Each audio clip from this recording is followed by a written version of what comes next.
Joining me now is Daniel Barenboim, director of the Chicago Symphony Orchestra and a longtime friend of Edward Said. They met in London more than a decade ago and established an instant connection. Their backgrounds could not be more different. Barenboim was born into a Russian Jewish family. He grew up mostly in Argentina and Israel. Said was a Christian Palestinian born in Jerusalem and raised mostly in Egypt. Yet they had a common interest in music, and they shared political conversations and views, not always the same. In 1999, they founded a West Eastern Divan musical workshop consisting of Arab and Jewish students. I am pleased to have Daniel Barenboim at this particular time as we remember and appreciate Edward Said. Welcome. Thank you very much. First, we're going to show a clip of the two of you on this show, March 9, 2001. Explain this to me, because there was the friendship of two very different men. How did it happen? Well, I don't think that we were so different. It may sound presumptuous on my part because I have had a tremendous admiration for him. Because you had a passion for culture. We had a passion for music, and we had a passion for music in a, I think, rather unusual way. Because music for both of us was not just a collection of beautiful sounds, but music obviously had a meaning. I mean, a Beethoven symphony is not just a collection of sounds, is like a conception of life. But this conception of life you cannot describe in words, because if were you able to describe it in words, the music would be unnecessary. And I think this in a certain way is what brought us together. And if you look at music that way, then you see all the connection between music and everything else in life, other aspects of culture and other aspects of life that have nothing to do with culture. This is what you said in an article you wrote that appeared in Europe after his death. Perhaps the first thing one remembers about Edward Said was his breadth of interest. He was not only at home in music, literature, philosophy, or the understanding of politics, but also he's one of those rare people who saw the connections and the parallels between different disciplines, because he had an unusual understanding of the human spirit and of the human being. And he recognized that parallels and paradoxes are not contradictions. Tell me more about this, man. Well, it's in the way that you understand something by understanding its opposite, because then you understand what it is not. And this, in a funny way, comes, I think, for me in any case, and I think for him too, through an understanding of music, because when you prepare, when you rehearse an orchestra to play a great piece of music, you don't prepare it in such a way that you prepare it so that you can then repeat what you are doing at the concert, but you prepare it to know what not to do, what the music cannot tolerate, what the music should not tolerate, that it gets too slow here, or that it gets too fast there, that it gets too loud, or whatever it may be. In other words, it's basically many ways of saying no in the hope of then saying yes at the performance. And this is, I think, in many ways how Edward understood everything. He understood the necessity for Israelis and Jews in general to have not just an empathy, but to understand the justice of the Palestinian aspirations. He understood also that it was absolutely essential for the Palestinians and for the Arabs in general to understand certain aspects of Jewish history, including the 20th century. And I'm referring specifically to the Holocaust, at a time when there were many Arabs and Arabists that were claiming the Holocaust did not exist, and it had nothing to do with them and everything. And of course, in a direct way, it does not have something to do with them. But he felt that it was the first step would be the understanding of the other. And this is what is missing in this conflict, and this is what brought us together. We didn't see eye to eye on many details, but on the large lines, we were absolutely one. Roll tape. This is a conversation with Edward Said and Daniel Barenboim, March 9, 2001, at this table. Here it is. There was a, kind of a dissonance between the audience and the setting, and the fact of Daniel playing there as a guest. Donating his services to an audience that ordinarily would never have seen him and wouldn't have understood. But what was fascinating about it was first of all, the contradiction was maintained. I mean, he didn't become Palestinian, obviously, but he was able to communicate to the others. And my being there as his friend, introducing him to the audience first in Arabic, and then having him play a program. And then at the end, we mustn't forget, he played an encore with a young Palestinian pianist. They did a four-hand thing together. I mean, in a certain sense, the contradiction was then transcended. And the whole hall was transformed from one of, not exactly suspicion, but one of, edginess, into something quite different. It didn't result. What was it? Well, it was a kind of a new state, in a way. And, it didn't last. I mean, it was for the occasion. It was extraordinary. But people still refer to it as the glimmer of a almost a utopian moment, you see. And I think in some way, this Weimar thing that you mentioned in your wonderful introduction is part of the same process, where music, which isn't political, I mean, it has political connotations and connections, but it isn't really a political activity. It's not like talking the way people talk about, conflict and try to bridge sides and so on. It's something quite different. That can sort of transform people from one thing into another, sort of almost against their will. Hard to watch a friend come alive like that, isn't it? You two wrote a book, Friendship. What was the book? The title of the book is Parallels and Paradoxes. It has been published in how many languages? I don't know, but many. In English, in America, of course, in England, in France, in Italy, in Germany it's coming out. It's going to be published in the Arab world. Edward was very annoyed. In one of our last conversations about Recently. a week ago, 10 days ago, he was fuming about the fact that there was not an Israeli publisher to be found that was interested in printing this book. When you think of the fact that he was probably the most well-known Palestinian intellectual in Israel, and I'm not exactly unknown in Israel, having been performing there for more than 50 years, and the subject being so actual, the fact that there is in the world a Palestinian and an Israeli who are not only able but willing to do something together, that this found no echo so far. So he was annoyed. How did you feel? I'm absolutely horrified. I'm absolutely horrified because for me it is a sign of lack of curiosity. It is a sign of wanting to continue with certain aspects of ignorance about the others, which is exactly the key to this conflict. You cannot solve a conflict if you are ignorant about the other and you do not take seriously the aspirations of the other. I mean, because here was a guy who was very much opposed to Arafat in terms of one political leader. Split with him because he had great reservations about how Arafat had handled his stewardship of the Palestinian Authority.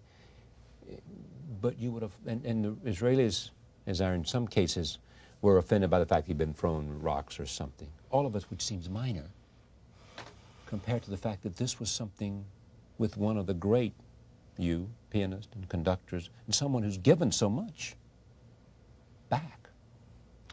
Well, and you're part of it. But, the world is sometimes very strange like this, isn't it? In other words, it made people suspicious that he was both a defender of Palestinian rights and aspirations, yet a critic of the people that are leading this conflict, in this case, Arafat himself. I mean, he was loathing in his statements about Arafat. And today we had a ceremony in New York remembering Edward, where his family's son and his daughter spoke, and we played some music. And at the same time, in Ramallah, they had also a ceremony at exactly the same time.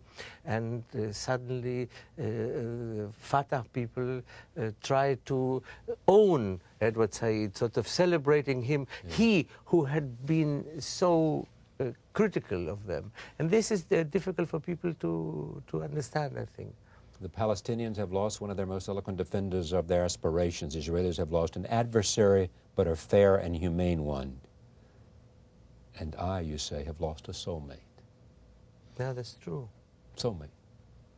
That's true, because there are very few people that I have been lucky to meet in my life with whom I was able to feel so at one with, you know. And I've been very, very lucky in my life. As you know, I started musically very, very young as a boy, and had the luck and the chance to play with so many great conductors as a boy already, so that I'm in a way connected to 2 and 3 generations ago. So it's not that I have been kept in an environment where I didn't meet great people or interesting people. And yet Edward became something quite unique for me. And so that's what I mean by having lost a soulmate. I've lost a soulmate on a personal level, because he is somebody who had a similar sense of humor. We laughed together about the same things and in the same way. We thought alike about many subjects. I'm not 1/3 as erudite as he was in so many other areas, but in what I felt capable of being on similar ground, we shared so many views about that. And let's face it, we worked together on something which became the most important thing in his life, and I'm quoting him, and certainly became the most important thing in my life. And this is this West Eastern Divan, which is a workshop for young Israeli and Arab musicians, and this happens every year. And this is a forum where there is no political indoctrination. Nobody is interested in the political ideas or opinions of everybody. Everybody has a right to, obviously, to think what they do. Of course, the mere fact that they come and are willing to do that shows that they agree with us on the main basic thing, which is that there is no military solution to this conflict. Because if they would believe in a military solution, they wouldn't come to that. And this is all the political thing there is. Having accepted that, we spend a month every year in a sort of reality away from reality, trying to understand each other and learn about the other. And as far as I know, this is the only forum today where I mean, for instance, Egypt and Jordan have diplomatic relations with Israel, the so-called cold peace. But, you know, we had also youngsters from Syria and from Lebanon, and they suddenly were not uncomfortable playing music with Israelis. Why is that? Because they found something Because music common. is a common language. Something common, a common language, a common passion. The mere fact of seeing on the same stand of instruments, of the cellos or the violins, an Israeli and a Syrian, trying to play the same note at the same time, in the same loudness, with the same color. This is already, in today's Middle East, a phenomenon. And this is something that is became very important to us. And so I have lost, if you want, a partner in my life's work as well. This is Edward Said on this show, October 10th, 1999, 4 years ago, talking about achievements and regrets. Here it is. What are you proudest of? Maintaining integrity and keeping on going. I've never felt so defeated that I wasn't able to continue, and to try always to do different things, new things. I don't think I've ever repeated myself. I've enjoyed my teaching has meant a lot to me. I think that's probably it. Yeah, a lot. A good deal. Anything you regret? Anything was you couldn't put in out of place? Anything? I tell you the one thing. The one thing that I was really using Out of Place to write as a kind of hedge against the pain of chemotherapy and treatment, which was terrible as I was writing the book. But I think now I would probably should have been more aware of the reactions of my sisters. I mean, I have 4 sisters. And I think reading the book for them has been very hard, because they have different memories, obviously. And perhaps for example, my relationship with my father was very special. He can appear at moments in the book as a rather unpleasant and tyrannical man. In the end, I think there was a kind of redemptive quality to my relationship with him. But for them, it was difficult, I think. That's my main regret. Edward Said died last week. What's your favorite book that he wrote? Culture and Imperialism. Yes. Culture and Imperialism, for many reasons. The first one is, as the title shows, culture is not something in a glass that you take and look at occasionally, but it's something that has to be part of daily life, of social life, of individual thought. And Culture and Imperialism shows that culture is part of the whole development of the human being. It's not just people, we're in this age of specialization. We think that music is one thing and painting is another thing and literature is another thing and politics is another thing and social developments, and everything is connected. And the title of Culture and Imperialism already shows you this connection. And the other thing, the other main lesson for me of that book is, I don't remember exactly, obviously, the wording, I cannot quote from it, but the idea, if I remember correctly, was that when the French were in Algiers, they, thinking of themselves as a benevolent colonial power, if you want imperialism, they wanted to change so many things in Algiers. But they didn't realize that this would also change Paris. And I think that this is a very important idea that was superbly expressed in that book.